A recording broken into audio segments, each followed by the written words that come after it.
Salut amis bikers, donc de retour sur la chaîne pour représenter ce VTT que j'ai depuis un petit nombre d'années. Je pense que je l'ai depuis 2012 ou 2011.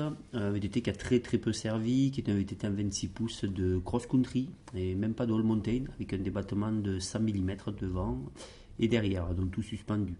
Je vous refais un petit peu le détail de ce vélo sur lequel j'ai fait quelques modifications mais assez peu sensibles. Ça concerne essentiellement les roues, voilà, et le tige de selle, je pense, et les potences peut-être. Voilà, donc sur ce VTT en 26 pouces, on a des roues DT Swiss Tricon, voilà, avec un pneu taureau devant, je crois, Hutchinson, et un Continental derrière, X-King. Les deux sont en 2.10.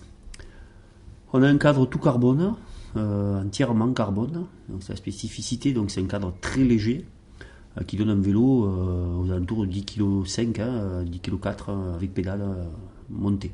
Fourche d'été suisse, XRC 100, avec un blocage au guidon, mécanique, qui fonctionne très bien. Donc c'est une fourche qui est assez rigide, contrairement à ce qu'on peut penser, et qui marche très bien.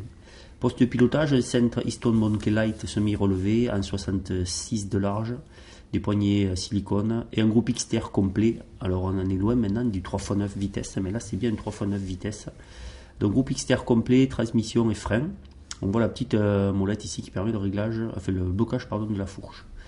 La spécificité de cette transmission, c'est que la manette droite est inversée. Ça se faisait à une époque et je vous garantis que ça marche superbement bien et que les manettes sont toujours, le passage de vitesse est toujours d'une onctuosité sans pareil.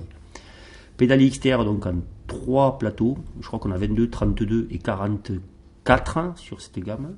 On a un dérailleur X9 qui est fixé sur un petit bitonio voilà, au cadre, marche très bien aussi.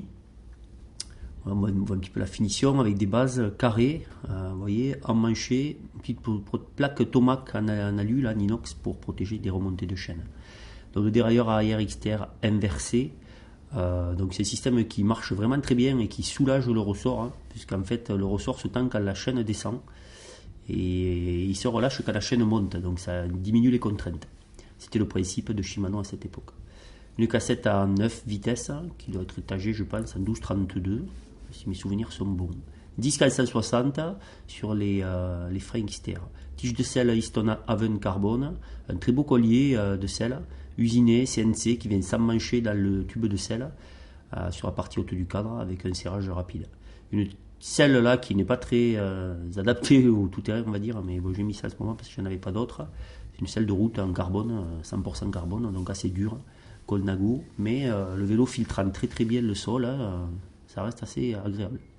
Voilà, c'est un vélo qui dans cette configuration, je vous dis, pèse pas lourd, est très nerveux, très peu sensible au niveau des amortisseurs au pédalage, excellent rendement, potence Ritchey, j'ai oublié de vous le dire. Voilà, très beau vélo, que j'ai remis un peu et dont je me suis resservi ces derniers temps et c'est assez bluffant de rouler avec un vélo pareil. Voilà, à bientôt amis internautes sur ma chaîne, ciao.